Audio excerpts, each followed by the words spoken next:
people that listen to our podcast, you know what they want to hear? They want to hear four fucking grizzly bears getting down on some bullshit. That's what they want to hear.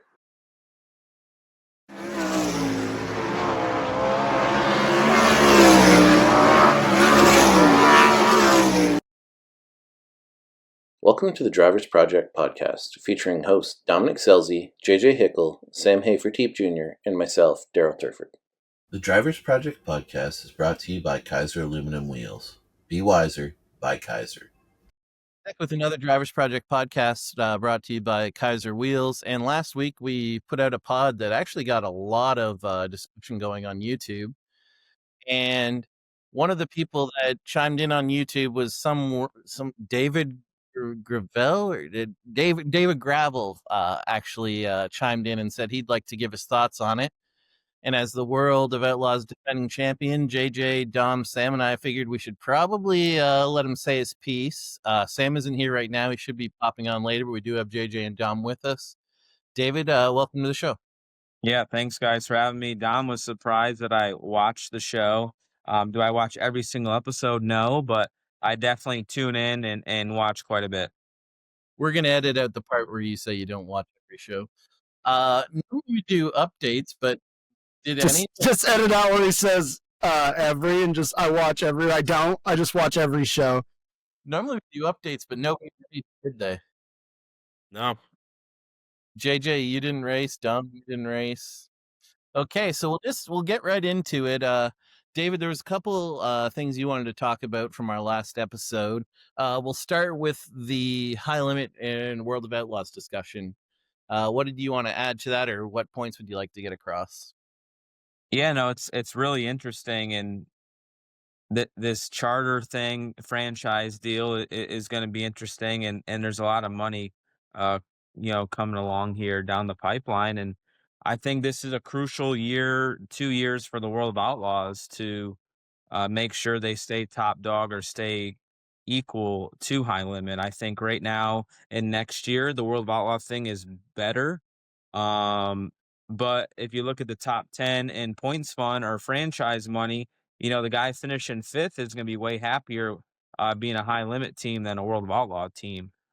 So next year, the champion's going to be, very similar in money. Obviously you got the tow money thrown in there on top of the championship money with the World of Outlaws. So I feel like the top number is better, but throughout the field is definitely more dense there. So it's going to be interesting to see. And I heard you guys talk about like the guys that don't have charters, what are they getting for point fund money from high limit? I know they're supposed to announce that shortly, but what does that look like?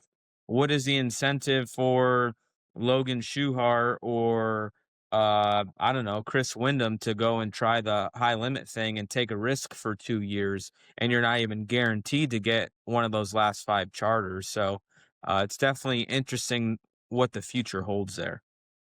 So, guys, normally I ask the questions, but I'd like anyone to hop in whenever they want tonight. It looks like Sam's about to be on. I'm going to send him the link here.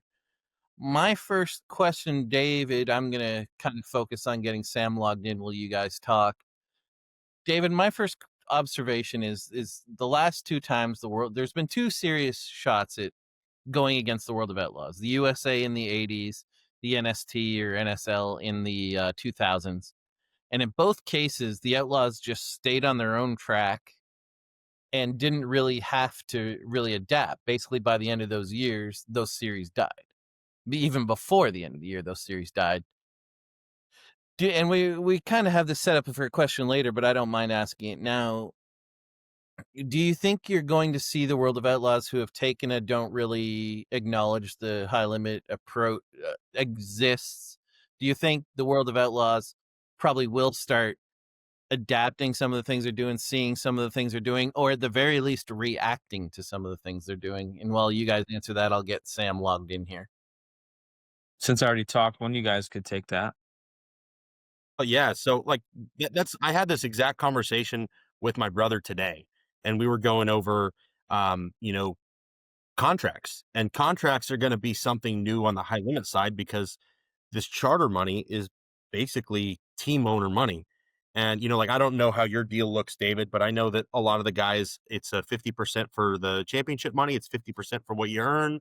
And that's kind of what it is across the board. But with this charter thing, I'm hearing differences. I'm hearing, more nightly purse one, and I'm hearing less on the, the stuff that you're getting for the charter or for the championship. It really is going to reshape how sprint car racing works, I think. And when they first came out, the big talk was, oh, it's less races. But on their off nights, they're running the Knoxville Nationals, the Kings Royal, the National Open. They're running the same amount of races. So it really, to me, is going to come down to what's paying more to follow it around and how you manage your contract. My fear is that the World of Outlaw sprint cars don't turn into the World of Outlaw late models. I feel like the Lucas Oil deal is kind of the number one series right now, and I just want to make sure that we're adapting and evolving and keeping ourselves ahead of the competition, or at least equal. And the less racist thing, I agree. I feel like you look at sprintcarratings.com, and pretty much everybody races the same amount of races. Brad ran a couple less, but typically everybody's within 2 or 3 races. But it's going to be interesting to see. And um, the world is changing. There's less people coming to the races and more people watching. So we're going to find out if it's better to own your own platform, or if it's better to have a massive hedge fund own your platform and, compensate you that way. So David, I guess I got to ask this one because this wasn't planned at all. But I'm going to ask this question. I didn't plan it, but I thought of it while you were talking. And like I say, if you don't want to touch this question, don't touch this question. So last year, David, on Dirt Tracker, I believe, there started to be rumors that you guys were at least being tempted to go to High Limit. Was there any truth to that? Was it consideration? Because I feel like you were such a major player. Like we're seeing with Brad Sweet leaving. We talked last week about, man, that's a hard hit for High Limit. Was there any talk? Were the Outlaws at risk of possibly losing you guys? I feel like there's always a risk at that. I can't say there was a massive risk, but I think you're stupid if you don't look at all the avenues and what they have to offer. And, uh, you know, Brad wanted in the worst way for me and him to battle it out one more time before he retired. And, um, Brad's, I feel like, a pretty honest person in that regard. He knew I was on the cusp of coming after him, and I think it would have been a great battle. And of course, the couple years away, his team falls apart and loses his crew chief, and he takes more and more on his plate. But yeah, there was definitely a chance at that. But my heart is definitely with the World of Outlaws. I've dedicated a majority of my career there. Now, if one day High Limit's paying 700,000 in the points fund and World of Outlaws is paying 350 still, I mean, that's going to probably change my opinion, because at the end of the day, I do this for a living, and um, I don't want ever the stats, the wins, the history to go away. But at the end of the day, I have to do what's best for me going down the road. What I thought was amazing is what I thought was amazing was through your careers, you and Brad were, I mean, almost like mix and match. Your win columns, your top fives, everything was very, very close. Even your race totals were very close before the High Limit split. One big difference was the amount of cars. Like, if I think back just off the top of my head, you had won races in like 8 or 9 different, maybe even more outlaw cars. I mean, I'm talking the 6, the 83, the 5, the 2, the 41. I mean, there's a handful of cars that you were able to win in where Brad was always with one team. That 2 very different avenues to get the same results. Yeah, it started with the 89G and then Bill Rose, and did some races for Rod Tyner, and then got in the Roth car, got fired from the Roth car, drove the 7 Destiny Motorsports, and then left there, went to CJB, and then JJR, and then the 2. So, yeah, I traveled in a t-shirt trailer of Brad's for a long time, getting hotel rooms, going to the airport that next night. We spent a lot of time together, but um, it is so hard to not have a DNF for 2 years, and I think Brad did that and Donnie did that through their reign, and I think a lot of it is luck. We had a mag clamp break at Lincoln, a couple weeks ago. Like, who does maintenance on their mag clamp on their magneto? I don't know. I've never seen that break, but it happened to do that at us at Lincoln, and I mean, the whole debacle at Devil's Bowl with Brad flipping, him and Casey crashing, and they had like a 25-minute work area that night because there's only one tow truck towing all those cars out of there. I mean, like, the stars aligned for him like crazy. And then um I don't know if you guys remember, he flipped at Huset's. Like, I mean, he flipped, I think, 20 feet in the air, and he landed, and the car rolled to the work area. And I think they put a couple coilover shocks on the front, didn't blow anything out of the rear suspension, and he goes out and runs like 12th that night. So I felt like they were just unbelievable at not DNFing and always just being solid and making sure they salvage. Um, you know, a good finish. Like, for me at Hobstadt a couple years ago, I swear I broke something in the engine or rear end or drive line, like U-joint something, and it ended up being the quick change gears. So I pulled in thinking I was done, where it was stupid on me to not go in the work area and change the quick change gears, and I would have been able to go out and finish the race. So it's just things you learn and grow as a driver, and bounce around in teams, making sure everybody's prepared in all avenues. And for a while there, KKR was the pinnacle, where before, TSR was the pinnacle. I would definitely be willing to say that the way you've done it's the hard way, because I feel like going team to team to team like that, you learn a lot more of stuff you don't want and stuff to avoid, more so than you learn really a baseline. Like, it's hard to build something going team to team like that, which is very obvious in our sport. But yeah, I would say it's pretty impressive to do it the hard way like that and get to where you're at now. We kind of got off track there. David, you also had some comments on Trophy Cup you wanted to get to. Yeah, so man, I loved Trophy Cup growing up, and I was like, man, this is the coolest race ever.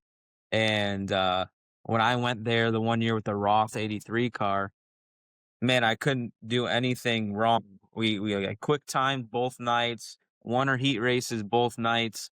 Like, I ran, think, third and sixth or seventh in the feature. So, like, man, if you combine both nights, I probably would have a 40, 50 point lead going into the A main, but they only pick the one good night. I start 24th. It takes rubber, and I run like 15th. And I ran like 8th in points or something. I didn't, really make much money at all. But that was always my one gripe about the format after like being good every night. But I understand why. I get that. I just want to talk about Trophy Cup, about the 364-10 thing. Was kind of my biggest thing was, I talked about a little bit with Dom, is, man, the 360 thing with SCCT was like the shit for a while. Yeah. And then now it doesn't seem to be the shit out there anymore. And I just feel like there's a wave of the 410 thing coming. I know you guys have concerns of, it being a 410 race, which it sounds like it probably will.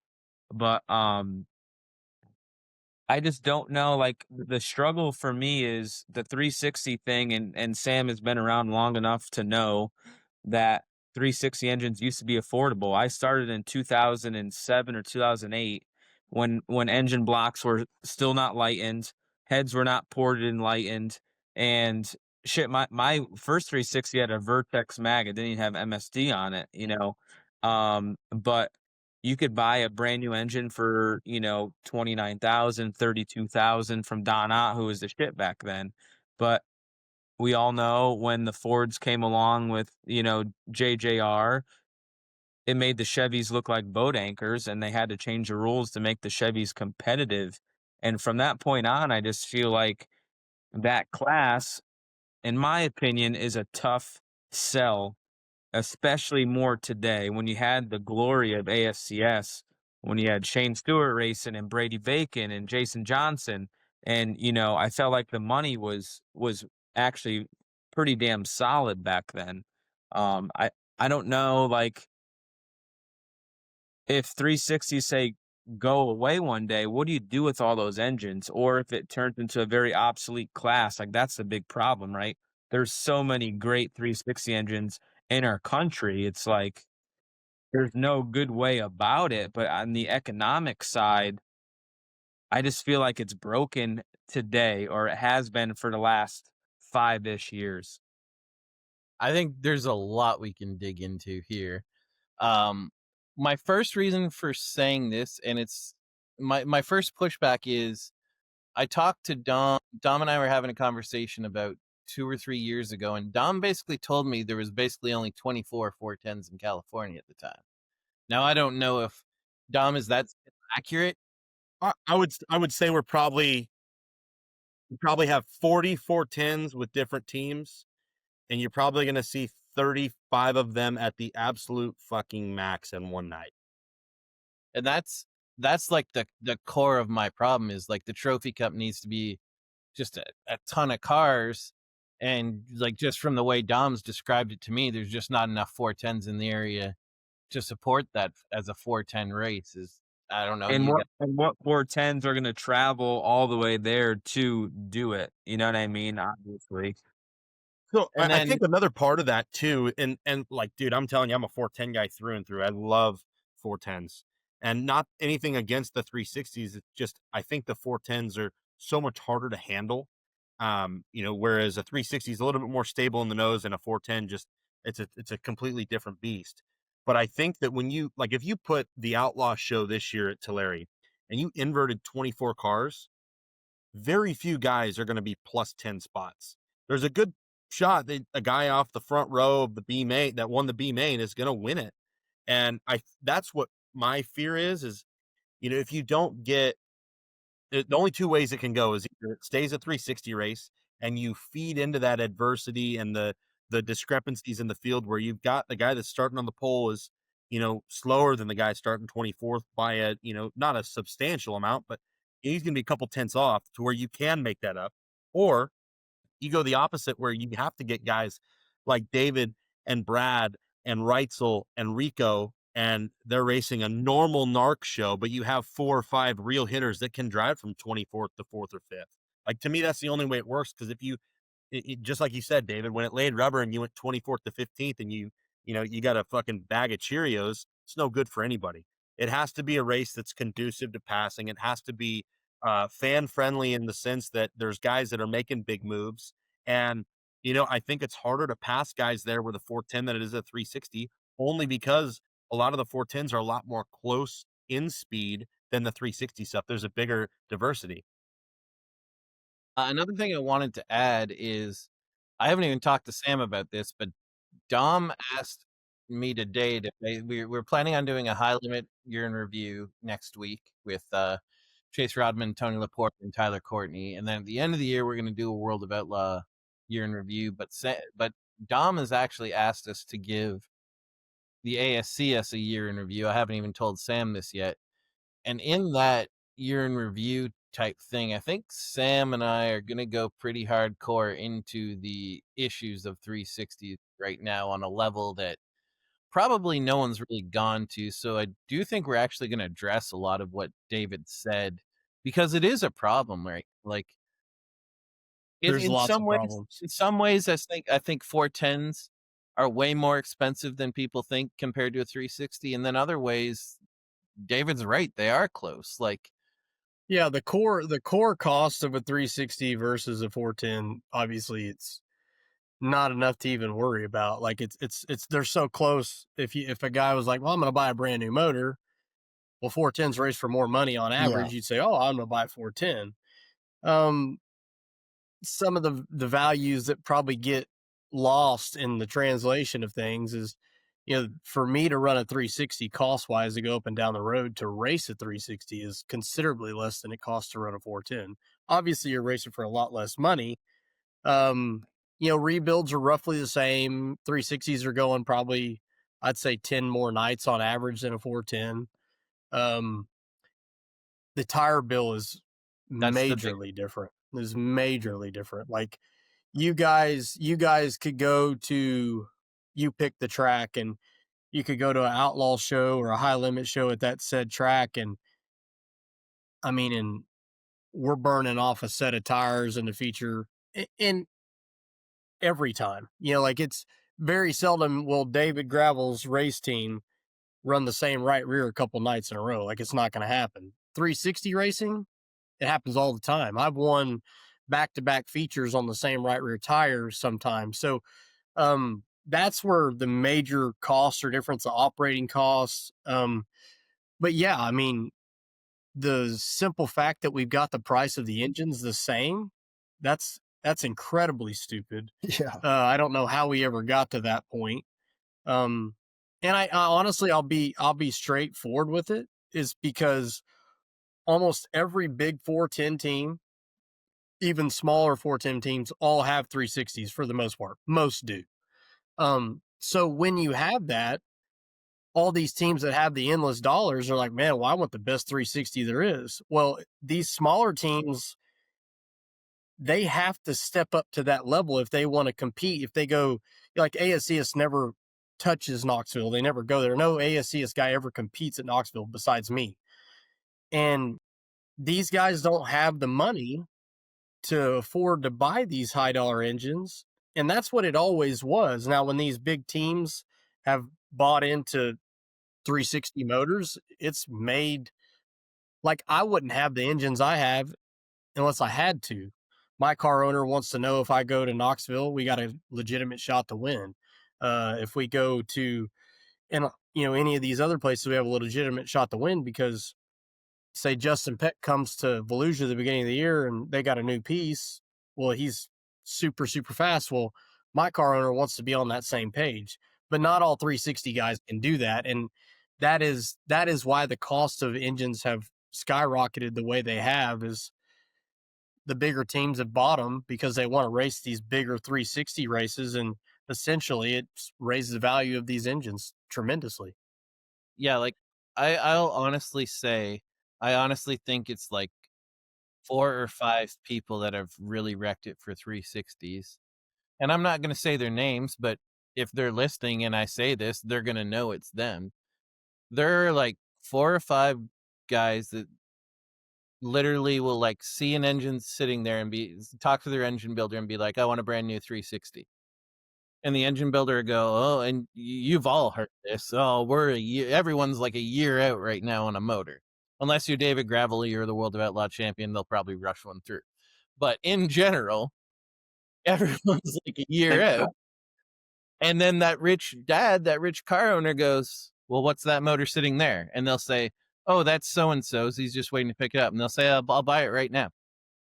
And they'll say, the guy doesn't want to sell it right now. And then they say some stupid astronomical number like, I'll buy that for 90. And the thing gets sold. Yeah. And then the engine builders watch this happen. And it just builds from there. And it gets gotten ridiculous. And I'll honestly say, I honestly think it's like 4 or 5 teams that have wrecked it for everybody in 360s, and they're not even teams. And that's not just 360s. That's across the board, Daryl. Like that's happened to everything. Yeah, but that's what's crazy about just engines in general. I would never imagine that we're approaching $80,000 for a sprint car motor. Like that's what's crazy to me. But the way I view it is 305 racing is still somewhat affordable. Now I do hear these stories now. Somebody's approaching 30,000 for the baddest 305 motor now. Which again, why is that a thing? You know what I mean? Because I feel like you could run a 305 engine the whole season, and it is. Ask mom. Go see mom. and it's affordable, but right competition, there's always gonna be that guy that pushes the bar, raises the level there. But I mean, I don't know 360 racing like you guys do, but I feel like there's 100 teams in the country that has just as good as motor as anybody in the country. If it's the Canadian guys up there, all those guys got good motors. You go to Eldora, I remember that car Randy Hannigan drove. That guy always had a hard hitting engine. You know, it's weird though. It's all the same engine builder. Yeah, it's all Fisher. Yeah. Something 20% of the 360 Nationals was on a Fisher motor this year, some number like that. Yeah, Jeez. 17 of those were there. Really? Yeah, and I know riders run well. People are high on rider 360s. Obviously they're doing a good job for both 410 and 360, but it's just really interesting. Like I don't know. There's no fix to it all. But then my question is, we're monopolizing sprint car racing, right? Right. World Racing Group owns ASCS. High Limit pretty much owns NARC and pretty much owns Trophy Cup And because the of All-Star. Yeah. and the All Stars because of Rudine and all these alliances. So when I saw that World Racing Group bought ASCS, in my opinion, I'm like, oh, that's going to be the new All Stars. They're going to either try to make that 410s one day, or that's going to be the feeder series to feed the next generation of 410 guys to travel on the road. And nobody told me that, but that's just the way my mind thought of it when they Same. acquired that.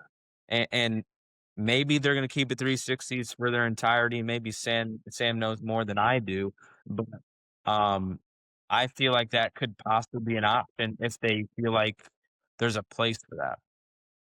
Yeah, I don't think I'm speaking out of turn. The rumor was when they bought the ASCS, they were looking really, really hard into trying to make engine rules that would allow a 410 and a 360 to compete against each other.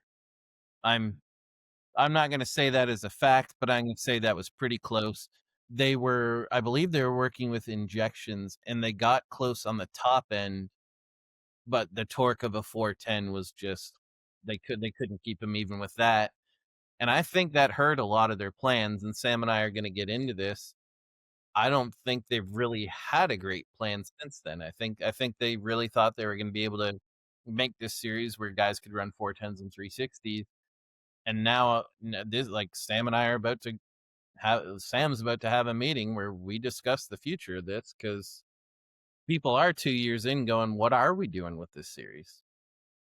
So with that, I wanted to kind of touch base with World Racing Group and, High Limit and Flow. Where do you think High Limit is doing a better job, and where do you think the Outlaws are doing a better job? Yeah, so in my opinion, the depth of Dirt Vision broadcast I feel like is better, right? The pre-race show with sorry, his name is not coming to me. Yep. And I feel like that's great. I feel like they have a more complete show.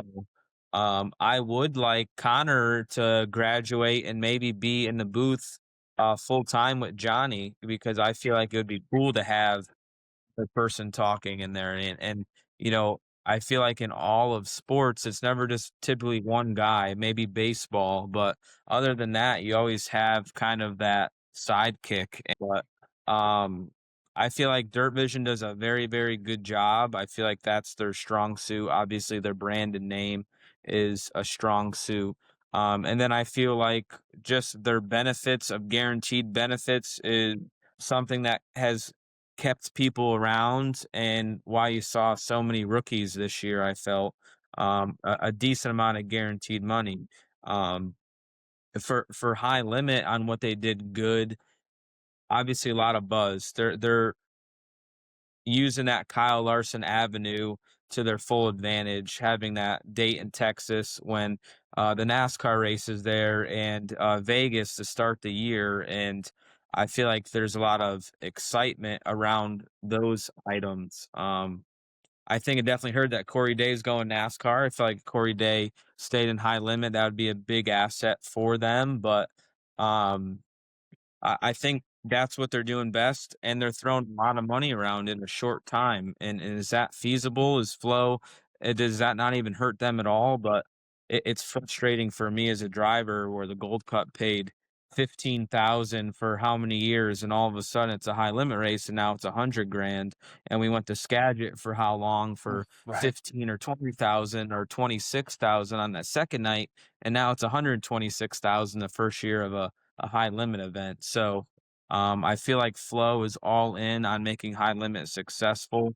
My question is, how long do they commit themselves and their checkbook on supporting them? Because I know there's been home runs for high limit events, but then there's been plenty of events that the fans didn't show up at, right? And they lost plenty of money. So that's my curiosity there. And um, as far as their broadcasts, I think Tony talks a lot, like, right, and does the joking around and stuff. And I don't know. To me, I'm just kind of a purist, like Johnny. I think commentates a more exciting race. I think Chase has a very different voice, and it's just a different vibe. And sometimes I think they're funny, and sometimes I think they're not. But that's anybody, right? That's anybody's opinion. But um, yeah, we're gonna see that. That's kind of the skimming off the top there on kind of my view. I honestly think what he said there was, I think it's spot on. Yeah. Like we've agreed that Johnny's probably, like he does a very professional job, and we agreed last time that we actually enjoyed that initially, and then that, like I say, over time, there's part of me like I could tell you from the get go, Tony Laporta, I didn't like it right out the gate, and now like it's kind of grew on me. I don't even know why, but I don't dislike it. It kind of got to a point where, and I don't know if it's because of the broadcast. I think Dirt Vision does a better job altogether. I would agree with that. I do think that whatever high limit, the buzz, whatever it is appealing to me now more. Like if I'm off on a race weekend and I have a weekend off, which I race ASCS, so that's a lot. I would tend to watch the high limit show over the outlaw show later in the year, just because of that buzz. Like I could tell you right now, if I'm going to watch an outlaw show, I'm going to watch three guys compete for a win. If I watch a high limit show, I might see Danny Sams win a race, or I might see, it's the parity there I think is a big thing they have going. I mean, I don't know why that is, right, Sam? Like you were on the Outlaw Tour. I feel like always each guy in the Outlaw Tour won an outlaw race somehow. If the stars aligned and this and happened and that happened, but I think that happened more when they did the 12 and 16 car invert. Yes, for sure. Yeah, with the 4 and 3 heat race programs. And I think there's a little bit more of the gimmicky, or not gimmicky, but more opportunity with high limit to not be on your game and still get yourself in the dash. You don't need to be quick time or the top 4 to get in the dash. I feel like you could kind of trip and fall and get into a dash a little bit easier than you can in a World of Outlaw thing. I think that's why it's so cutthroat with the Outlaws. To me, I don't think it hasn't. The win totals haven't been like this probably since Steve and Sammy dominated. The World of Outlaw, of the top 3 guys winning all the races, and that's it. Or maybe when Donnie won 30 races in 1 year, and then Joey probably won 10 or 15 in a season, something like that. But I felt like it was a very odd season where, Logan, Donnie, Sheldon didn't win many races, where they always kind of carry the load. And I feel like they're always good for 5 to 8 wins. And this year they just didn't have that high limit. Everybody so up and down. It seems like that anybody could win any night. So I think one thing that is a big part of that is your top 3 qualifiers are your top 3 feature winners with the series and your top 3 point earners. So like you and Buddy and Carson are I feel so much better than everyone else in qualifying that you guys don't really have off nights. And I can think of maybe 1 or 2 nights throughout the whole year where all 3 of you guys weren't on, the front row or the pole of of the heat race. So when you have guys like, you 3, you don't really have off nights. Whereas I think the high limit thing, those guys are exceptionally good. And I think if you look at them as a whole, both series are very close to equally tough, but the consistency is not there. Like Rico had, a month or so or 6 weeks where, he couldn't do shit and he had a bunch of bad nights. You don't really see that out of yourself or Carson or Buddy. Like Your guys' bad nights were 5th or 6th. And I just see a lot more jumbling up there with the high limit guys, because truly, and this is not a dig on them at all, I think the high limit has a great product, but if you took all of the guys and combined them into one, the top 3 are still going to be the top 3. It's going to be you and Buddy and Carson as the top 3 guys. I think Rico slots in, 4th, honestly, and that's not a dig with anyone else. It's just the consistency that the Outlaw schedule creates. If you're going to be at the top of that level, like, that's where you're at. None of the guys on the high limit series have been at the top of that level yet. To circle back on one thing that I don't like about a series, and I don't know what your guys' opinion is, but I truly hope that finishing the podium or top 4 on a 2-day show locks you into a quick time spot for that second night. In my opinion, it should not be a points race then, because how if a guy has a bad night 1 and this other guy won and he's automatically starting in a gas spot pretty much and just has to idle around there. And Texas, there's only 26 cars and there was 5 shit boxes there, right? So, like, these guys are guaranteed having a good first night. They're guaranteed in the gas both nights, where these guys are inconsistent, right? Like, look at Lucas Oil. One night you could be quick in qualifying, and next time you could be, way buried qualifying. So that is one thing. I don't know why they want to do that or like to do that, but in my opinion, racing for coins, each night should be its own night. Now, if we're racing for 150,000 to win or 300,000 to win, and if you're earning points for the event, I get that, but I 100% hate that idea. I could not agree more. Yeah, that's unanimous. I liked it when I was at TMS in the spring. I mean, it was fine for me, but it makes it easier, right? That it makes it way easier. If a guy unloads there fast and quick times and wins the feature night 1, I mean, his weekend's very easy. He's going to start top 6 in the feature and probably run podium or top 5. And I don't know. I just don't like it. It literally made me pull out another car that I wasn't sure about, and I ran it the next night because I knew I was going to be locked in. I took a whole car. We raced on Thursday. I took a whole new car for Saturday just to run a different car because I knew I was locked in. I would have never showed up and said, man, I'm going to try to qualify, top 5 or whatever with this car, because I wouldn't be sure about it. But I didn't have to qualify, and I got a test session, and I got basically a free heat race. So it enabled me to do that. So yeah, I mean, you're definitely right on that. There's 100%. It's if you're racing for points long term, that's definitely not something that I think is advantageous for the series. I feel like, I'm sorry, but I feel like World of Outlaws is so old school and tradition that, right, the rules have been the same forever. I feel like High Limit is just fishing to try new ideas, just like the starts of the heat race. You could pick inside, outside, the choose cone, this deal getting locked in, shock adjusters, you know what I mean? Like, right. I feel like they're just fishing and shaking it up and seeing what's good, seeing what's bad. And for the traditional people, they definitely don't like that. But I applaud them for trying new things and seeing what works and seeing what doesn't. And the choose cone has added another layer to the races. And it probably works out sometimes, and it's probably the worst thing ever sometimes, some nights for a driver. But I think the fans like that. The fans love the dice roll. The fans love all those things, and they buy into that. And most of the time, that means the purist racers probably don't, but the fans do, right? Like, it's just there's two sides to it.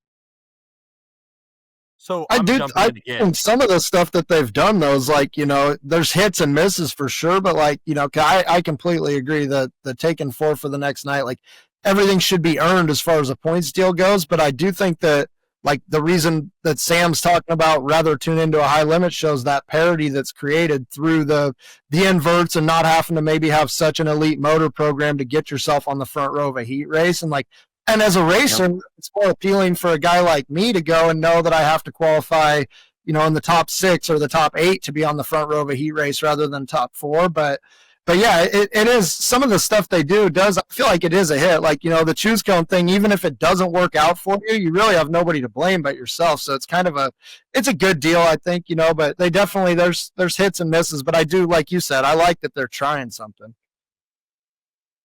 Well, the number one thing that they have the advantage of, they have the ability to try something. Yeah. Like the Outlaws, nothing's been broke, so why are we going to change, right? And these guys are like, fuck it, we could throw this at it, we could throw that at it, and if it works out, great. I mean, and being honest, like, I don't think it's advantageous on their side. Like, it put the Outlaws in a situation like, okay, if you're them, well, what do we do?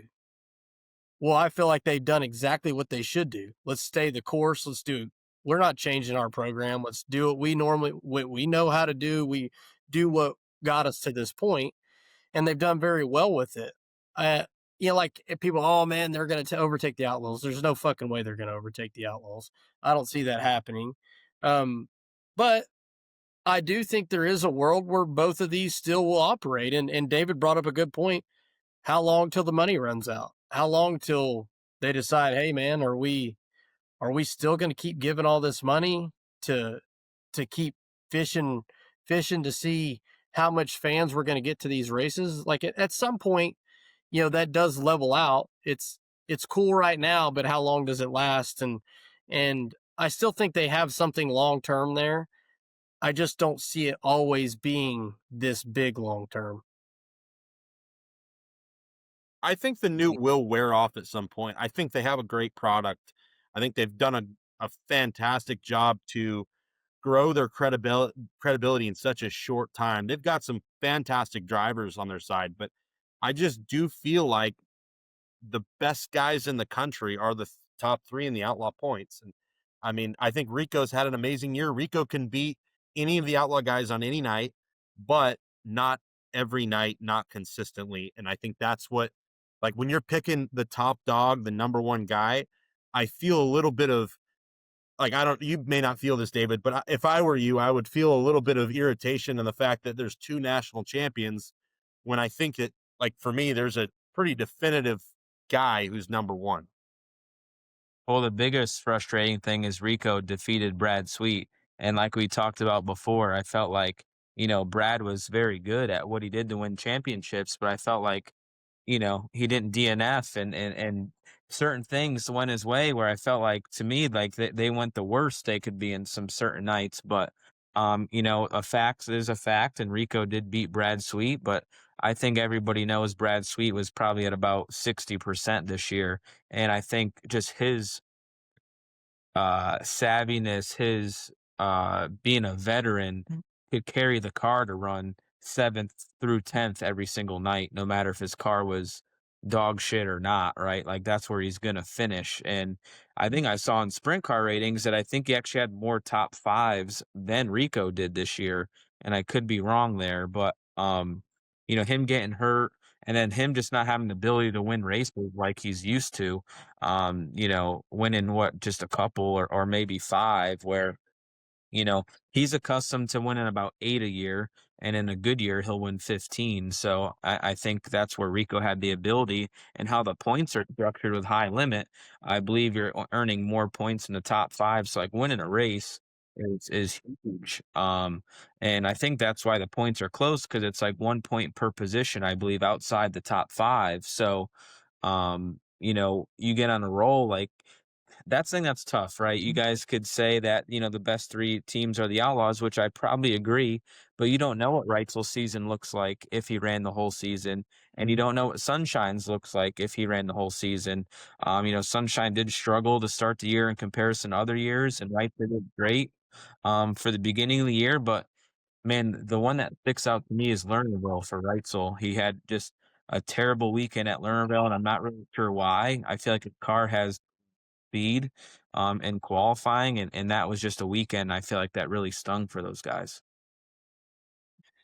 David, we talked last week on the show about how we feel like in the pit sitter race, the drivers and teams generally consider the World of Outlaw guys tougher. But there's definitely, when I read our social media, a view from the fans that high limit is much tougher. Why do you think that is? Why do you think people are getting that perception? I mean, you go to the Knoxville Nationals and you literally passed everybody in the country that mattered, except for one guy at the most important race after you basically essentially started last. Why do you think that perception's there? You just look at the facts, right? Just like you guys are talking about the parity of winning, right? Like so many guys have won races. And I think they're just more of a mix up there where, Buddy, I, and Carson, have won probably 70% of the races. So I think that's how they're viewing it. And I disagree with them. I think that I can't say if high limit's tough or not because I'm not out there racing with those guys. But I know when we go to these big events, you fear certain guys to race against. And say at Eldora, the only two people that you look at that are probably going to be fast at Eldora is Reitzel and Rico, right? They have great big track programs. And then for us, you look at our top three, very, very good, but you can never count Donnie out at Eldora and you can never count Sheldon out. And Logan Schuhart's the $1 million man. So I feel like you go to Eldora, you got 6 guys that could legitimate sweep the week if they get their shit together. You know what I mean? So it's just so interesting to me because if you look at the roster, I think high limit is a little bit deeper, but it's so crazy to me that Brent Marks isn't like flourishing. And I think that he's just destined to be a pick and choose guy and thrive that way, but he's committing to the high limit thing. But like that's a guy that was the number 1 guy in the country a couple of years ago. Yeah. And to me, he just kind of blends in my opinion. I'm doing the high limit thing. And Rico had inconsistencies, but I think when his car's on, there's nobody faster, on that deal for sure. And that's one thing I also think gets underrated for the perception. Like everyone talks about like a high limit field being deeper, but we're talking like there's only 3 outlaw guys, and it's like Schuhart, Sheldon, Baylog, and then a pretty good group of rookie Donnie Schatz. Like I feel like even the second half of the top 10 with the Outlaws is vastly underrated right now. Yeah, I think it's very similar. You look at the bottom of both series, right? Danny Sands' team not prepared to run a traveling series. Connor Morell not prepared to run a traveling series, right? And you got, the Bill Rose call, you know what I mean? And then Cy Lynch who's just learning on how to be on the road. So I think it's very, very similar. I would put Bill Baylog at the Justin Peck level. You know what I mean? I think Garrett Williamson has done a very good job, and I think they're going to continue to get better. And if he just cleans up some of his aggressiveness of his crashing and stuff, he probably would be a spot higher in points potentially, or maybe 2. So it's definitely interesting. Like Chase Randall, right? They pieced that team together last minute to go on the high limit deal. I'm guaranteed that they probably weren't prepared to do a full high limit schedule, and they probably really liked having those 3 weeks off or whatever they had in the beginning of the season. So I don't know. It's so odd to me that you could buy all the best equipment, but today the separation from the top teams and then tier B is very big right now, and I'm not sure why that is. 100%, I think it's mostly because of crew chiefs, but I just feel like there's a big separation there. I feel like Sam definitely would want to touch on that one. Yeah, I think it's everything. We've lost so many really good crew chiefs over time that have either gotten out and we've never been able to really revamp that. The younger guys coming through, there's not a lot of guys, really wanting to take that responsibility to go to that next level. Like Cody Jacobs, I remember when, he wasn't a crew chief. I remember some of the earlier years and Ripper. he's one of the, yeah. These guys are some of the few guys that actually have taken that next step. And you just don't see that anymore. The next wave of guys coming through, I'm not saying they don't want to be crew chiefs. I don't feel like a lot of the younger guys today want to put in the time it actually takes to be that position and to really own that position. I think we have a lot of pretend guys, a lot of guys that, want to play that part and think they know, or at least say they know, and then they get in the limelight and then they don't succeed. So I would like to see that change. It would be good for all of sprint car racing, especially as big as it's getting right now. The 410 game is so big and it's flourishing. We definitely have the need for those guys, but there just isn't enough good ones to go around. And that's why I think you see the same core teams always being a notch above everybody else. And the other thing I'd expand on that is like when Sam and I did the World of Outlaws in like 2009, 10, 11, there was a lot of times it was just Sam and I going up and down the road for like 2 or 3 months, just me and him. And you could do that. And we've spoken about this on older pods. Sam and I didn't realize that change had happened in 410 racing. Like when Sam got with Miles, we thought, yeah, we'll just get a car chief and some kid to do tires, and we'll be able to compete with the 410s no problem. And that was a rude awakening for Sam and I. Like I don't like all these teams now, like they have like the 3 guys, and the 3 guys are really solid. And I think that's been a massive difference over the years that separated the top teams. Yeah, and it's not to say these newer, younger guys aren't good at what they do. They are good at what they do, but to get to that next level of being a crew chief, it's a major undertaking. There's a lot more to it than, well, this guy told me what to put in a race car, so that's what we're running tonight, and it's just it's a lot different than that.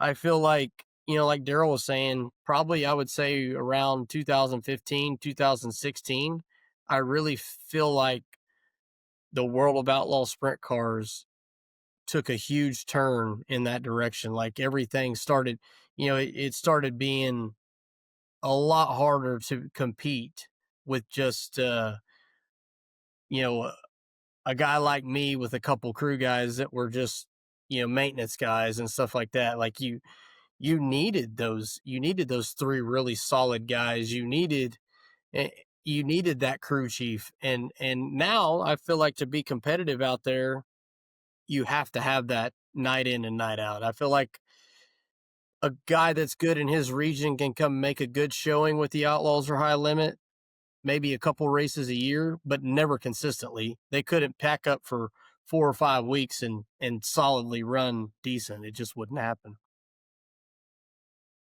Anyone have any other questions before I start throwing out other questions? Add to that, like when it comes to the crew chief thing that we're hitting on, I think if you took the top 100 drivers in the sprint car world from like 21 to 100, if a guy got into a car that was pretty good or a guy got onto a run, he could easily jump 60 or 70 of those, guys. Just, let's say guy number 100 puts a couple great months together. He's now in your top 25. Those top 20 drivers are elite.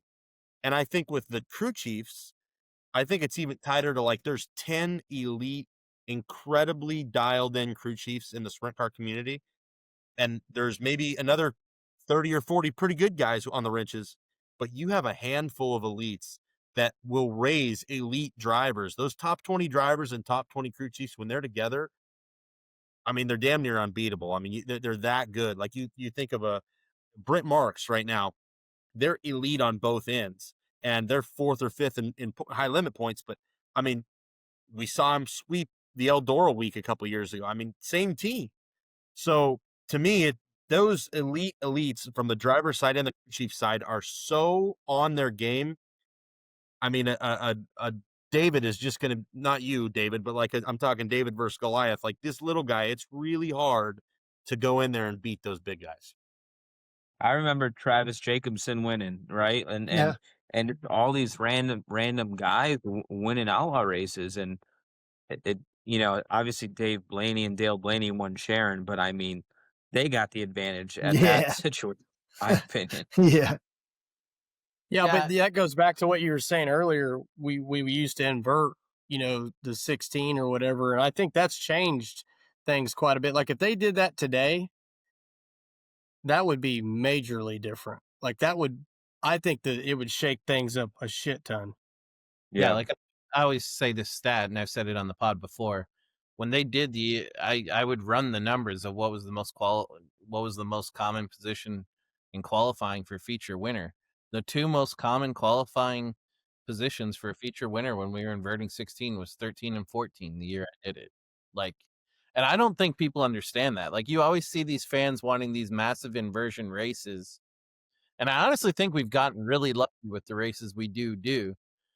Like, I don't think people realize like how often that 14th quick time trialer can win a race easily. And David, that is another thing I hadn't really thought about, but we are kind of seeing like the death of the upset winner. Like, Yeah. I couldn't really. I've said this to Sam off air. I've never understood why people made like such a big deal out of TJ Stutz's win at the Grove. Like, shit, we used to go to the Grove all the time, and some guy like TJ Stutz would win. But now that I think about it, there aren't a lot of these upsets left. Like, that's a thing of the past. Like, what you got, Travis Arends, and you've got your TJ Stutz. But after that, your list of like upset winners at big tracks is pretty low compared to. Cole Stark's, in my opinion, a little bit of an upset, but he's really good in that region. But Yeah. it's still a little bit of a surprise to put a whole night together, just because he hasn't done it before. He's won all-star races and he won a prelim night at Knoxville, but those are short races. So I feel like that was a little bit, I think, borderline upset. Yeah, especially to Yeah. do it 2 nights in a row. Yeah, the second night in a row at a different track was definitely that was badass.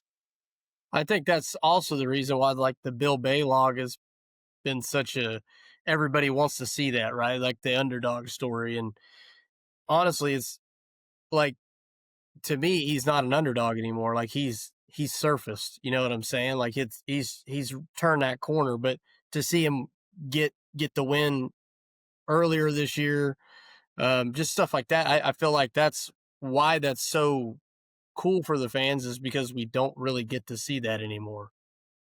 Yeah. I think it's a negative for the Outlaws, that, and I just don't know why it's happened, but it's so hard to win a race and put a whole night together. Like, one mistake on my end and I'm losing a race. Like, say if Chris Wyndham starts on a pole of a race, like, I don't care the situation. It's really, really hard to seal the deal. All these double foul restarts and all these things. It just, I truly think though, still today, like, I don't know the stats 100%, but I know them pretty well. But like Buddy actually didn't qualify that great this year, but the amount of times he started second row to end the year in the heat race and got into the dash was unbelievable. It didn't matter where he started in the heat race, he made the dash. So I feel like if any of those guys, even Garrett Williamson, to put a whole feature together, if there's an invert or not, I still think the top guys get in the dash because they'll be higher qualifiers and then, lock in that way. But I just think there's just that big separation, just look at laps led. Laps led are very, very heavy on the top three winners as well. So it's not like a lot of other guys led a bunch of laps and gave it up late. Like they were never in that position. So I don't know. It's all very, very interesting, and the world of sprint car racing is definitely changing. So do you feel like a giant piece of shit when you rob some poor local of their first ever win so you Yeah. can get your 104th?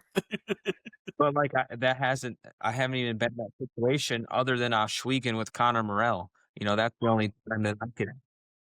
And I will say, you were pretty nice when TJ Stutz won. Like, you could tell you were not stoked to run second, but you were friendlier than I expected about it.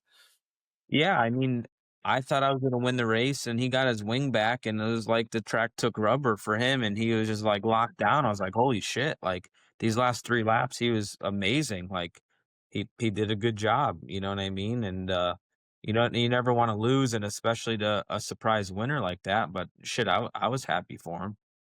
Yep. You made Connor Morell cry, David. I mean, I'm telling you, I wasn't that good in that race till halfway through and we burnt fuel off, and then our car was amazing at the end.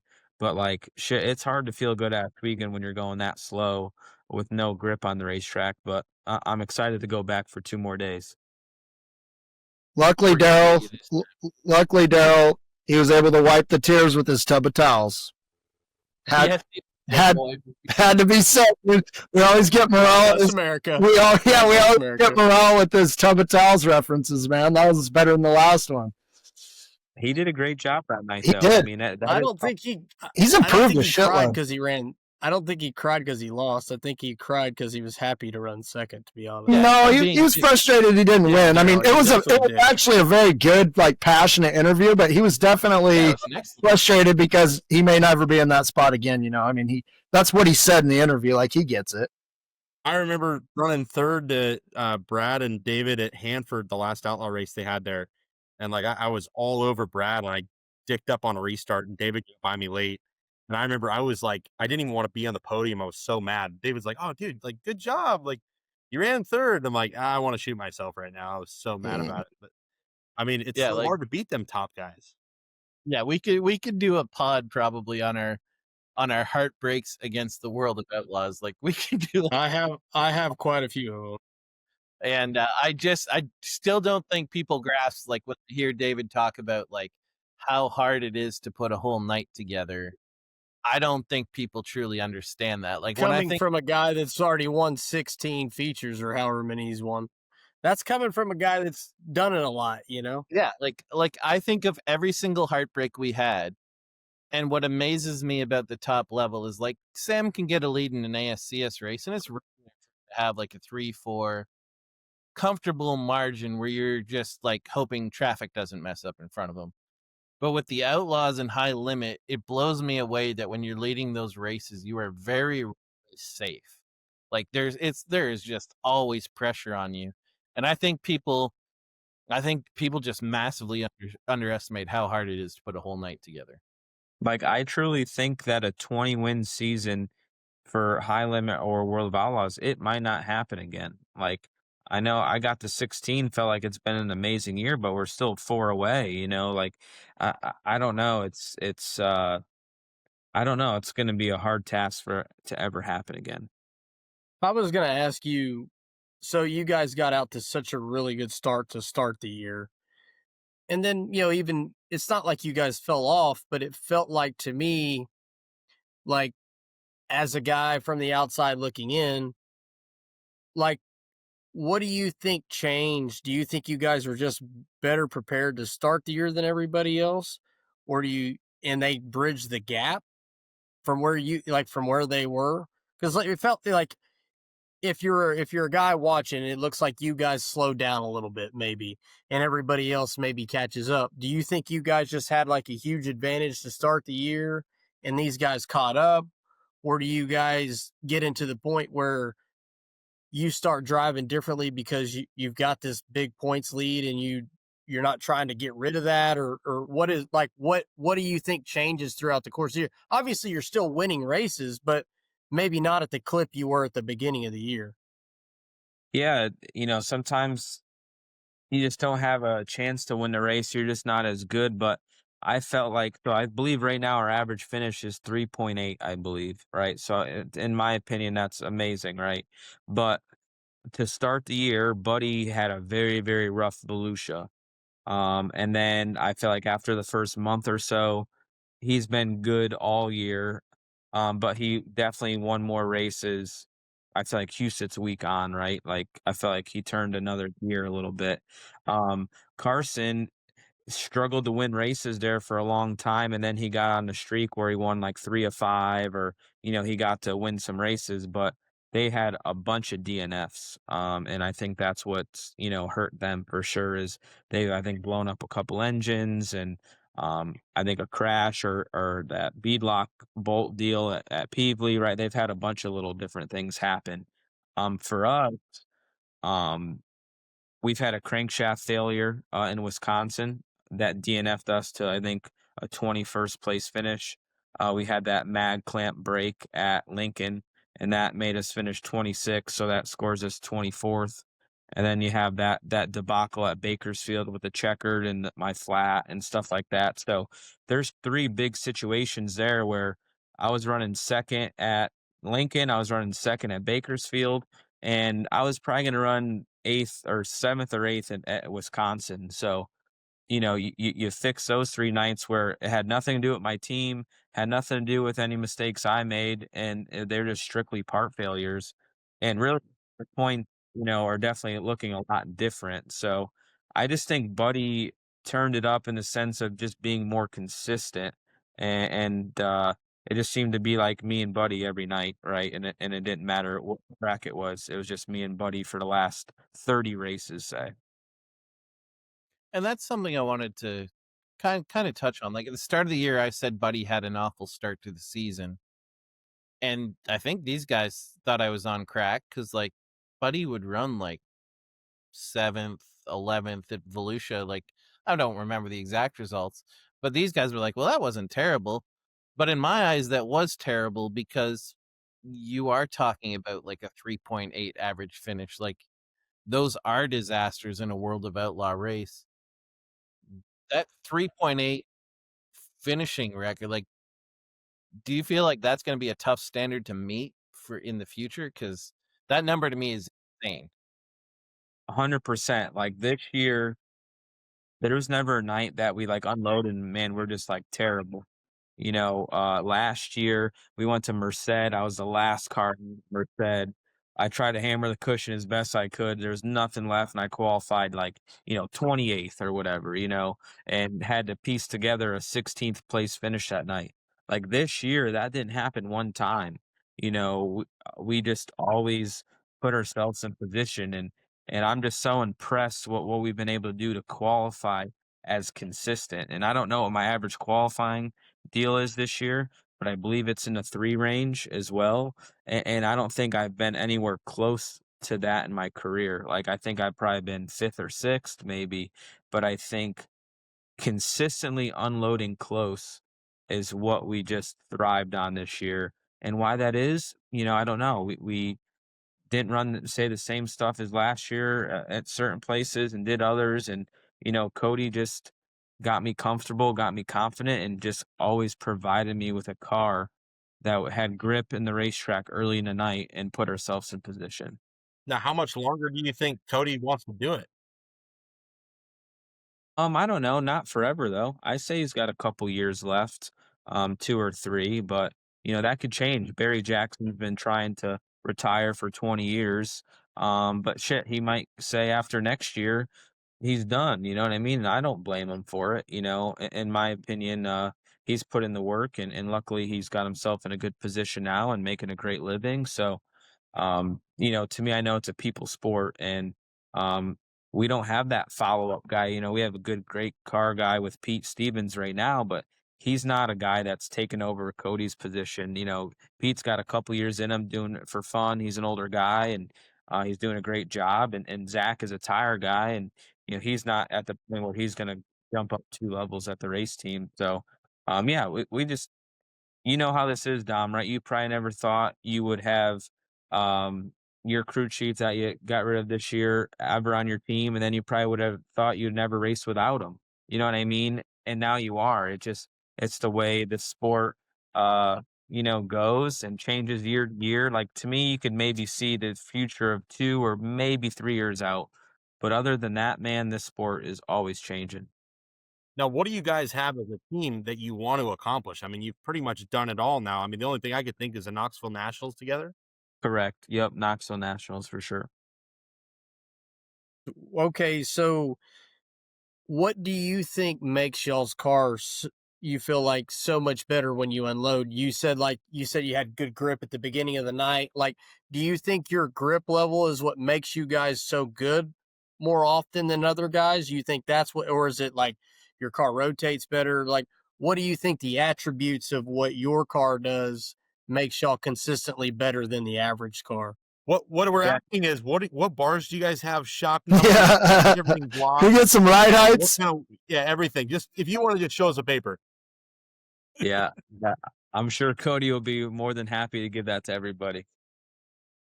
Yeah, just being the rotate and have grip, you know what I mean? Like, I know Brian Morrison builds an amazing engine, but so do a lot of other people as well, you know what I mean? And I feel like everything's got to be hitting right, but we just have a lot of traction, and I could kind of do my thing qualifying. I could change lines up or have the confidence to go somewhere else and make it happen. So yeah, just having grip. And man, when things are going good, and Sam, you maybe get this feeling on ASCS because obviously you're dominating that series, but when you could go to the racetrack calm and you're not out there forcing it, and you're confident in your team, your car, your ability, and you just go out there and do your job. You don't get super upset if you draw this pill or that pill. If it's split qualifying, there's only 20 cars in your group. If you go out 15th, you still got a shot to put yourself on the front row. And I feel like that's just a big thing of just relaxing, being confident, and then just going out and doing your job. Do you now? That's a question I have. Like for me, when I run ASC, it's like I have this expectation from I don't know, like they expect me to win. Okay, like it's just expected, right? So then I put that pressure on myself. I find myself if I go race with you guys, they're not expecting me to win. I might have a good night, but I'm not expected to win.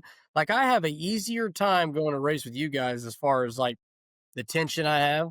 When I go race with, say, ASCS, I put a pressure on myself because I'm expected to win. I'm expected to run up front.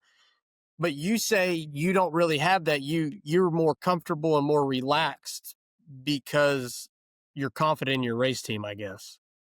You're always stressed about the points. I feel like that's the big thing, right? We're always stressing about the points and racing for a championship. So when you're going to race a high limit race or somewhere else that you're not racing for points, I feel like that pressure is off. Like when we went to Port Royal for the Weichert, like, yeah, we want to go race good, but we're going to do our best, and wherever we end up, we end up. But I feel like Cody's his best attribute is that he's raced these cars and he knows how hard it is. And there's no ass chewing after a night if I do something wrong, or he didn't like something. It's oh, we'll try again tomorrow night. And Cody's a hothead, or viewed as a hothead, right? But with me and him, it's pretty level headed most times about what happens throughout the night. One night that sticks out to me, what is it, US 36 there, that super high bank track with the guardrail, in 1 and 2. Yeah, 1 and 2. Yep. I got Camry. Yeah, I got too high going into one year and crashed, and it was all my fault. And he didn't chew my ass. I was trying hard to move forward, and I crashed. And I feel like that's beneficial for our relationship and how much we race. And sometimes it's in our cards to run good, and sometimes it's not. So when's the drivers union? Oh yeah, That was the latest headline I saw with your name on it. I feel like I could say anything on social media and it blows up nowadays. Like, That's awesome.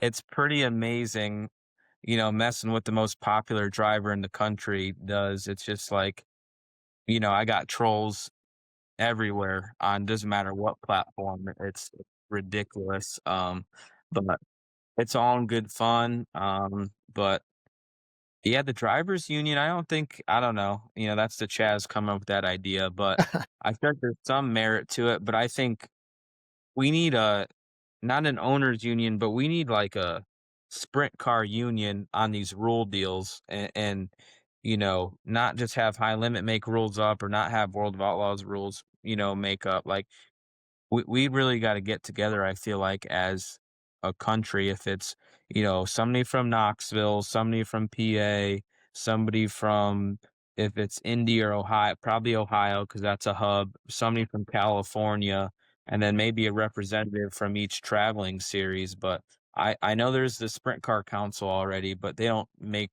rule changes, so I think there's some merit to having some sort of council or having some sort of governing body to control these rules.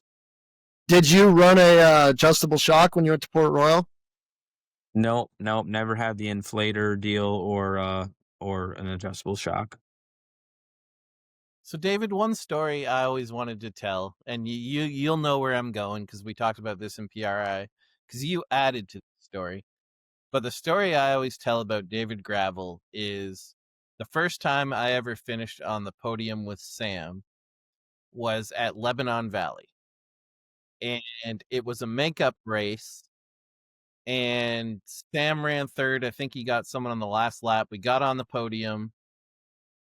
And you'd think like we'd be like super excited with like I think it was Sam's second podium and my first was Sam, and you'd think we'd be super stoked. But there was this little trailer parked beside us, and when that car pulled in, and I think it's possible you were pulled in on a wrecker even, but either way, when you pulled into your pit, there was like 20 people gathered around you, and they're all clapping because you just like finished a World of Outlaw race. I didn't finish because you just run a World of Outlaw race, and there's all these people clapping for you, friends, family, and supporters. And I told you that story at PRI, but then you told me the rest of the story, and I think the sprint car world would be beyond interested in that story. Could you tell me, tell everyone basically what happened after that weekend for you? Might want to leave the name out of it. Yeah, you've worked with me a little bit. Yeah. But so that was my first year in a sprint car. We were originally supposed to race at 305. I was too young. We had to have a meeting with the PA 305 series. Didn't work out, so we ended up getting a 360. But you had to be 16, and I was actually 15 at the time. And finagled some paperwork to become 16, and ran URC. So I think I ran about 12 or 14 races in my career in a sprint car at that point. And we brought our 360 to Lebanon Valley. We always knew there was, not enough cars for a full field. And the reason why everybody was happy was because we stayed on the lead lap the whole race till the last lap. And I think the leader passed me going to 3. I lifted, and you know how 3 and 4 is like treacherous. Jack Honshield, I believe, got injured twice in that corner. But he actually won that race. Yeah. Yeah. So like I lifted going into 3, and I just drove it in the wall. I got too high and put it in the fence and knocked the front end out. But I literally chased Craig Delansky the whole race. He was on the same straightaway as me, and everybody was pumped because like I was by far the fastest 360. I could flat-footed around there where I felt like the 410s like maybe had to lift a little bit and could kind of keep up. So everybody was pumped that our speed was good, and we did crash at the end of the night.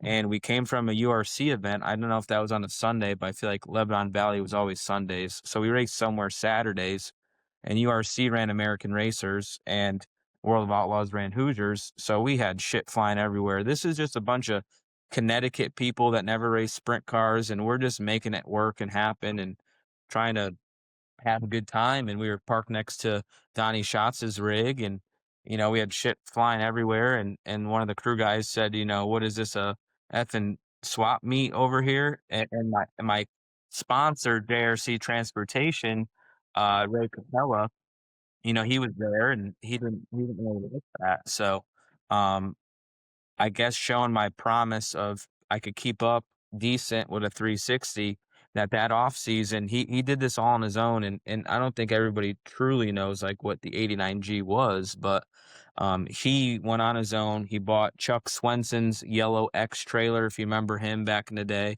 But he bought that trailer. Somehow he got hooked up with Brian Kemanaugh. That thing went directly from South Dakota to Kistler. And Brian Kemanaugh assembled 3 cars, and we bought 2 Mopar Kistlers from them. CA Customs lettered them. They came assembled, plumbed, seat installed. I mean, everything into Connecticut, ready to rip. And he's like, we're going to start our own team. And it was DDR Motorsports because it stood for Dave, and Ray. And yeah, we made it happen. We sold our truck and trailer. We sold our 2 360s we had, our Eagle cars at the time. And, Brian Kemanaugh was a big J&J guy. So that's what formed the 89G. And we wouldn't have been able to do what we did without Ray Capella. And his deal was he was giving me 4 years, like a college tuition. And after that 4 years, we closed up shop. But basically, because you got your ass chewed by a World of Outlaw team and he saw it, that created David Gravel, World of Outlaw champion. Was that crew member by chance Scuba? No, it wasn't Scuba. No, then it had to be. Who was it? Sam told me not to praise. We gotta be- probably shouldn't It's say. got to be Brad. But No, basically, the it's not guy Brad. is disgusted Oh, by Brad was in diapers in 07. No, not that Yeah. Brad. There was a Brad before that Brad. No, it wasn't Brad. It wasn't No. Brad. Damn. But basically, he Hey, saw the you'll yard figure it out sale. eventually. You'll figure it out It eventually. was, There you go. there you go. I was running through all the years, and I'm like, okay, they had California Brad, and then they had new Brad, young Brad. So I'm like, yeah, no, I guess yeah, I could see that. And yeah, you could see him getting out, seeing those tires all over the place, and just being fucking disgusted with David. Yeah, I could see it fucking right now. I Yeah. can see it right now. We had probably no business doing it, but yeah, it was. I got a participation trophy that night from all my. Well, hey, it worked out pretty fucking good for you. Yeah, no, it was good. It was good. You know, my dad owns a body shop and makes a good living, but he was a hustler and he always was not afraid to ask him for sponsors. And we just kind of, you know, I didn't make any money driving the car. You know, I got 0%, and we just made it work for 4 years. And you know, just yeah, it all worked out. JJ's actually in his head right now. He's thinking, man, I gotta fucking get this guy to come fucking yell at me when this big money guy walks by. Yeah. I gotta fucking pull this off. I did get yelled at, but there was no money guy. Yeah. Mike, JJ no, let's lost just show you guys her dollies real quick. Oh, All that's a right. famous show. Gary. Wow, they like them. You want What to are tell their them good names? night? Tell them good night. All Night. right, good Night, night. So when we were talking about the drivers' union there, we kind of got into trolls and stuff. And we've said on the podcast, and since you listen to every single podcast and don't skip any of them, Watches. I'm guessing you heard the podcast where we said you're kind of being put in a villain role and you're kind of trying to embrace it, but we don't feel like you're really a villain. What would you say is the number one thing fans misunderstand about you? That, you know, bump tapping a guy after the checkered is not really a big deal. And I don't think there's like some big problem between me and Kyle. You know what I mean? He had some issues with what was said on social media about, you know, high limit and stuff like that. And there was some misunderstandings, but you know, my beef with Kyle wasn't just from say Eldora. That was just kind of the boiling point for me. And it was something built up deeper than that, and there's a lot of layers to it. So, you know, I seen Fred Raymer and Steve Kinzer and Sammy Swindell do a lot crazier shit than I did. You know, so as far as the villain role and all that, when there's 2,000 people booing you, you know what I mean? Like, how could it's like giving you an alley oop or a wide open layup here to not do something to stir the crowd up or to make all those people cheer or boo more, you know what I mean? So I'm not just gonna sit there and pretend it's not happening. I'm gonna egg them on, and I'm a gamer. I like talking smack. I love playing basketball. I was always the shortest guy in the court, but I'm still talking shit and I'm still boxing people out and giving it my all no matter what. So like, I'm not going to be pushed around, and I'm going to give it my all on the racetrack. And you know, I still feel like I'm a clean race car driver. I know Lincoln Park came by, and that was a great moment. But I feel like I'm fairly humble. I feel like I'm really good with the fans. And I'm very, very active with them on social media, and try to be a genuine person. Like, I'm not faking trying to push certain things, right? I feel like I'm real. I'm here. If you want to talk to me, we could talk about it. So I'm a little hurt that last week's issue isn't what you wanted to talk about. The things that it's tripping on my words. I'm pretty hurt that you didn't want to talk about the Kofoid thing. Did we pretty much get that accurate? Where you were basically trying to put him in a position where he had to make a decision, and you Like, weren't truly, trying to wreck. like, he beat me off of 2, but then he kind of half-ass fell off the backstretch. And when I dove going into 3, like, I thought I had him cleared. truly, like, but he does this all the time. I mean, he is way more aggressive than I am. Like, how he even slid me coming to the white in 3 and 4. Like, I know Sam, I, and Dominic would never try that move ever in our lives. He's back 3, 4, 5 car lengths, and he sends his slide job and clears me. But like, he just does things that I don't or won't do, and he somehow got in the cushion as soon as possible and probably held that thing wide open, and he hauled ass around there for those 20, 30 feet.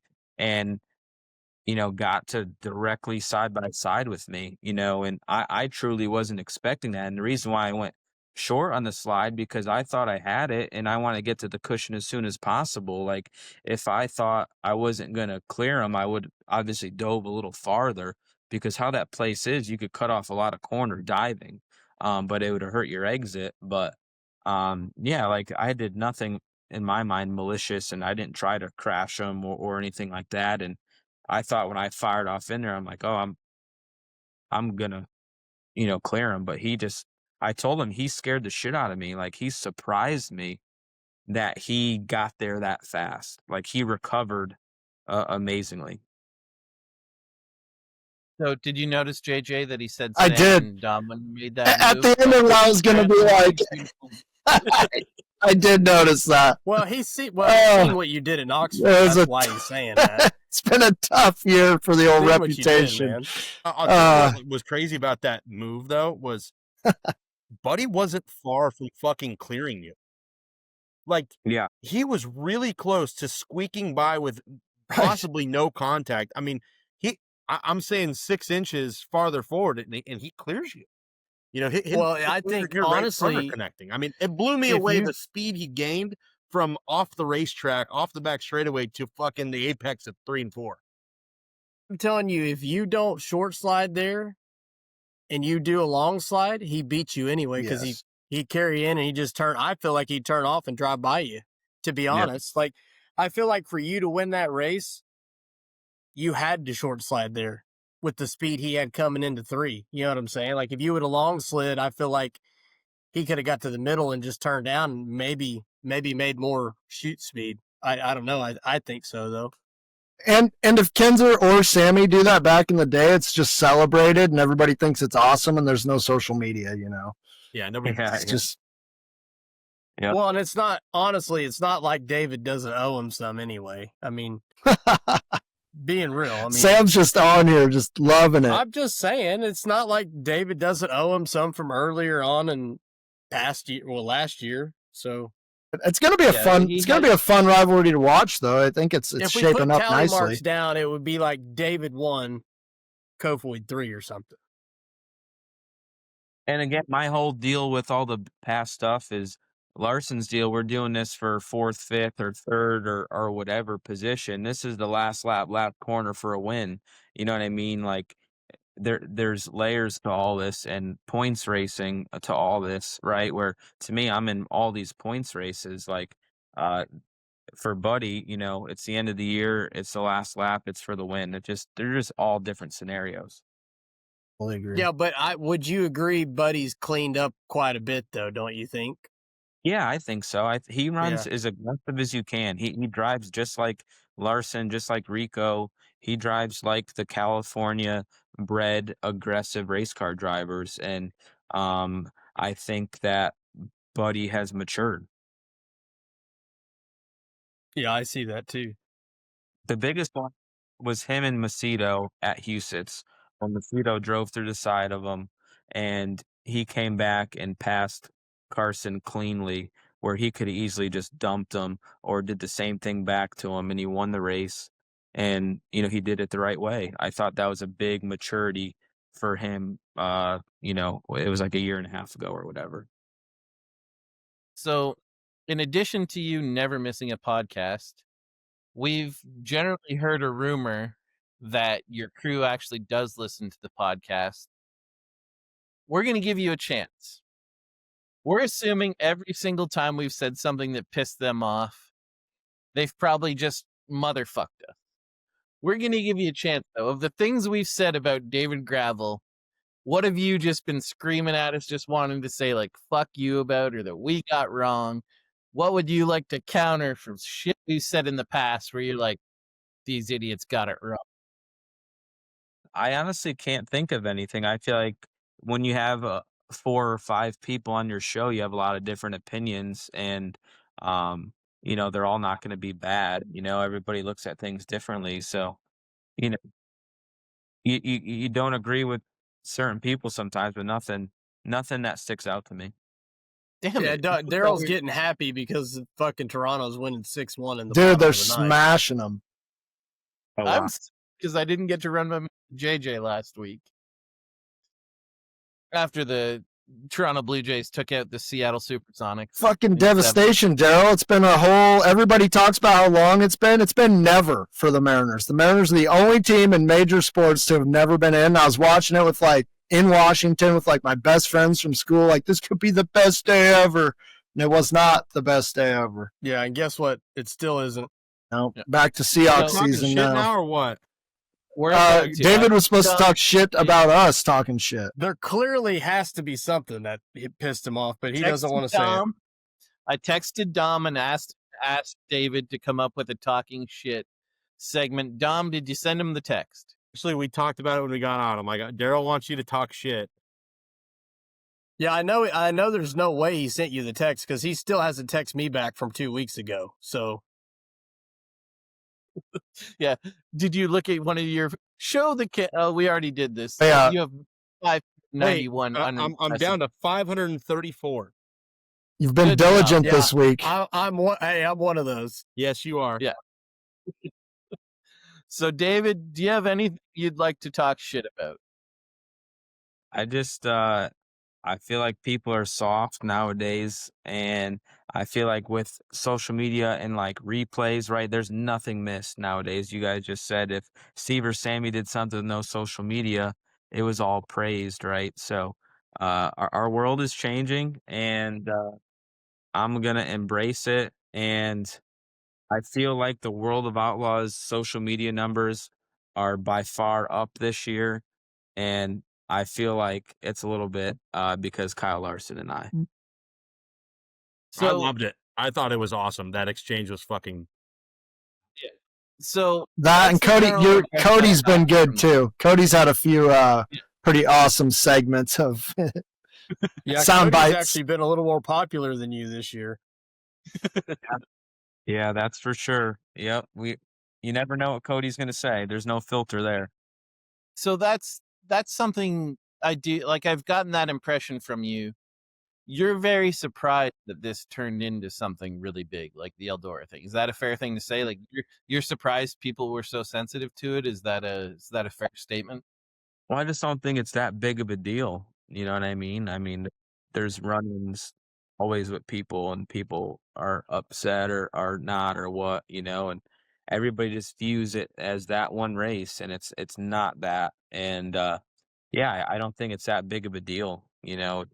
It's racing, and people aren't going to like the way people race other people sometimes, and that's just the way it is. And you go out and you race the next day. I think the wow factor is normally after a race, if you're fucking pissed off with a dude or whatever, you're fucking hitting him in the side or maybe fucking ram him in the back or something. But to spin him around, that's kind of, it's not, you don't really see that very often. It was very well executed. It was high risk damage to race cars. Am I accurate on that? Yeah, that was good. I can't say the same thing because I remember this one time at Little Rock that I wanted a chassis up after the checkered. So, you'll have that. Yeah, he helped himself to spin out. He locked his brakes up and kind of. He finished it off kind of for himself, and then once I had him sideways, I just stayed in the gas and finished him off. But yeah, it was clean. Nobody. My front wing wasn't even messed up. That is always too far forward. Could you please tell us what was exchanged in those words? I needed to get out of the car. It's hard to talk when you got a head sock on and a helmet. You know what I mean? But and that was another thing people thought about, that we got sat down in the Outlaw trailer. It was more like, hey, let's go to a private place we could talk about. Um, but it's crazy, man. Like the people in the pits after the races and all that. And, Kyle had a problem with Cody, and that's kind of what the root of all the drama was. So we talked it out, and I really don't think Kyle has a problem with me. And I know he raced me differently because of that, but I think we're beyond that and we're past that. And getting back to what you were saying, like people are soft. Like I don't I don't think there's like fights that there used to be in the pits back in the day, from the way I understand it. But there are a lot of moments like what you had. Like, I mean, Sam and I tell the story of him checking if Danny Wood was okay after that race at Short Track Nationals and destroying our frame. Sam, for a year, him and Paul McMahon were getting into it, and Sam would constantly check out how strong Paul McMahon's fuel cell was. Dom, I'm sure, has some stories. JJ has his Christopher Bell story that I love. Like, I don't think people realize these moments are fairly common, but they generally get resolved fairly easily. But the fans don't realize that, and I feel like they make things bigger. Is that fair to say? Just the stars aligned, right? Kings Royal, sold out crowd. Kyle Larson, the most popular guy, in the country in any type of racing. And I just think the stars aligned to the lunar eclipse happened. Surely you've had a moment where you got revenge on someone. Me? No, I don't think he has. Never. No. Oh yeah. He caused someone to start a whole workout program. I forgot that. That's right. I wasn't even thinking about that one, but I forgot about that. I'm pretty mellow. Yeah, Sam didn't know that story. I had to tell the story the other day. I was blown away by it, to be honest. Sam was like, Dom wouldn't really fight. What he is like, well, there was this one time at Trophy Cup. Trophy Cup brings the worst out of people. Like everybody. Like I feel like I get along with the majority of people. Back when I was on the road, I really had a way of I felt like I could walk into anybody's trailer. And so I'm just not a confrontational person, but I also I don't ever run from anything either. So I don't mind it. I mean, it's not. Well, it's because you really can't. Well, I'm not much of a runner. I will say that, Sam. With my physique, I'm more of a walker. If I'm running, someone else should fucking run too, because something's chasing me. But yeah, I'm just not. Dom's a big 4-wheel guy. I'm not a big. Dom's a big 4-wheeler guy. Yeah, I'm definitely not going to get into a hurry to go down and tell someone what I'm thinking. I'll fucking walk there. But yeah, I mean, I've had a couple dust ups, but it wasn't as cool as David Gravel and Kyle Larson at the fucking Kings Royal. I'll say that. Yeah, that one was perfect. That was perfect. So, do we have anything else for David, or can we let him go here? Is he free from us? Thanks for being on, man. Yeah, appreciate the time. Thanks for doing this, fella. Yeah, thank you guys.